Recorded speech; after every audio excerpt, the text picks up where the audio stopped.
ओम शांति सभी प्यारी आत्माओं को। पिछले कोर्स में हमने जाना कि मनुष्य आत्मा 84 लाख योनियां धारण नहीं करती। इस कोर्स में हम बात करते हैं कि मनुष्य के 84 जन्मों की अद्भुत कहानी क्या है। मनुष्य आत्मा सारे कल्प में अधिक से अधिक कुल 84 जन्म लेती है। वह 84 लाख योनियों में पुनर्जन्म नहीं लेती। मनुष्य आत्माओं के 84 जन्मों के चक्र को ही यहाँ 84 सीढ़ियों के रूप में चित्रित किया गया है, जैसा कि आप चित्र में देख सकते हैं। क्योंकि प्रजापिता ब्रह्मा और जगदम्बा सरस्वती मनुष्य समाज के आदि पिता और आदि माता हैं, इसलिए उनके 84 जन्मों का संक्षिप्त उल्लेख करने से अन्य मनुष्य आत्माओं का उनके अंतर्गत आ जाएगा। हम यह तो बता आए हैं कि ब्रह्मा और सरस्वती संगम युग में परमपिता शिव के ज्ञान और योग द्वारा सतयुग के आरंभ में श्री लक्ष्मी और श्री नारायण पद पाते हैं।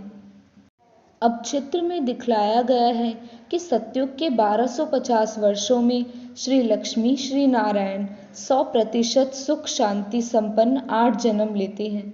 इसलिए भारत में 8 की संख्या शुभ मानी गई है और कई लोग केवल 8 मणकों की माला से मरते हैं तथा अष्ट देवताओं का पूजन भी करते हैं। पूज्य स्थिति वाले इन 8 नारायणी जन्मों को यहाँ 8 सीढ़ियों के रूप में चित्रित किया गया है। फिर त्रेता युग के 1250 वर्षों में वे 14 कला संपूर्ण सीता और रामचंद्र के वंश में पूज्य राजा रानी अथवा उच्च प्रजा के रूप में कुल 12 जन्म लेते हैं। इस प्रकार सतयुग और त्रेता युग के कुल 2500 वर्षों में से संपूर्ण पवित्रता, सुख शांति और स्वास्थ्य संपन्न 21 दैवी जन्म लेते हैं।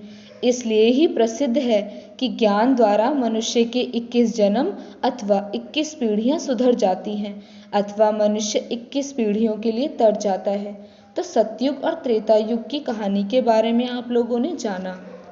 अब हम बात करते हैं अगली सीढ़ी की। फिर सुख की प्रारब्ध समाप्त होने के बाद वे द्वापर युग के आरंभ में पुजारी स्थिति को प्राप्त होते हैं। सबसे पहले तो निराकार परमपिता परमात्मा शिव की हीरे की प्रतिमा बनाकर अनन्य भावना से उसकी पूजा करते हैं। यहाँ चित्र में उन्हें एक पुजारी राजा के रूप में शिव पूजा करते दिखाया गया है। धीरे धीरे वे सूक्ष्म देवताओं अर्थात विष्णु तथा शंकर की भी पूजा शुरू करते हैं और बाद में अज्ञानता तथा आत्मविस्मृति के कारण अपने ही पहले वाले श्री नारायण तथा श्री लक्ष्मी रूप की भी पूजा शुरू कर देते हैं। इसलिए कहावत प्रसिद्ध है कि जो स्वयं कभी पूज्य थे, बाद में वे अपने आप ही पुजारी बन गए।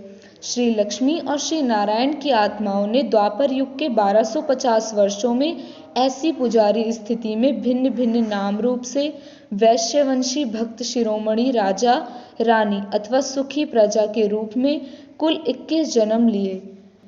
इसके बाद कलयुग का आरंभ हुआ। अब तो सूक्ष्म लोक तथा साकार लोक के देवी देवताओं की पूजा इत्यादि की अतिरिक्त तत्व पूजा भी शुरू हो गई। इस प्रकार भक्ति भी व्याभिचारी हो गई। यह अवस्था सृष्टि की तमो प्रधान अथवा शूद्र अवस्था थी। इसे आयरन एज्ड भी कहा जाता है। इस युग को कलाहीन युग, जिसमें शूद्र वर्ण का प्रारंभ हुआ, ये कहा जाता है। इस युग में हमने 42 जन्म लिए। इस युग में जनसंख्या बहुत ही अधिक बढ़ गई। इस काल में काम, क्रोध, लोभ, मोह और अहंकार उग्र रूप धारण करते गए। कलयुग के अंत में उन्होंने तथा उनके वंश के दूसरे लोगों ने कुल 42 जन्म लिए। जैसा कि आप चित्र में देख सकते हैं कि ये युग आयरन एज्ड युग है। यहाँ शांति सम्मेलन हो रहे हैं, परंतु विश्व में शांति नहीं है। यहाँ स्त्रियां शिव बाबा पुकार रही हैं, क्योंकि यह वैश्यालय बन चुका है। यहाँ आए दिन हम पूजा तो करते हैं और फिर उन्हें जाकर नदियों में डुबो भी देते हैं। यह पतित भ्रष्टाचारी नर्क है जो 1250 वर्ष ही चला, जैसे कि सारे युग चले। इन सब चीजों से स्पष्ट है कि कुल 5000 वर्षों में उनकी आत्मा पूज्य और पुजारी अवस्था में कुल 84 जन्म लेती है। अब उनके अंतिम अर्थात 84वें जन्म की वानप्रस्थ अवस्था में परमपिता परमात्मा शिव ने उनका नाम प्रजापिता ब्रह्मा तथा उनकी मुखवंशी कन्या का नाम जगदम्बा सरस्वती रखा है।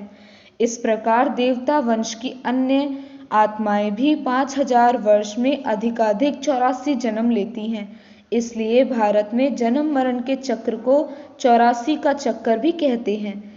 और कई देवियों के मंदिर में 84 घंटे भी लगे होते हैं तथा उन्हें 84 घंटे वाली देवी नाम से लोग याद करते हैं। तो आपने देखा कि यह भारत के उत्थान और पतन के 84 जन्मों की अद्भुत कहानी थी। जैसा कि हम जानते हैं कि परमपिता परमात्मा शिव इस समय धरती पर आकर होवनहार महाभारी विनाश के समय हम सब उनके साथ प्रीत बुद्धि वालों की विजय होगी। जैसे कि ब्राह्मणों ने उनके साथ प्रीत बुद्धि रखी और वह स्वर्ग में गए। हम रूहानी ज्ञान और राज्यों की यात्रा द्वारा सद्गति और जीवन मुक्ति को प्राप्त कर सकते हैं, जिससे हम स्वर्ग में ऊंच पद पा सकते हैं। अब हमें परमात्मा की याद से अपनी आत्मा को पवित्र सोने जैसा बनाकर स्वर्ग में ऊंच पद पाना है और इस समय 5 विकारों को छोड़कर परमात्मा शिव को याद करना है, जो हमारी तरह ही परम आत्मा है, और अपनी आत्मा को सतो प्रधान बनाने का पुरुषार्थ हमें करना है। अच्छा, ओम शांति।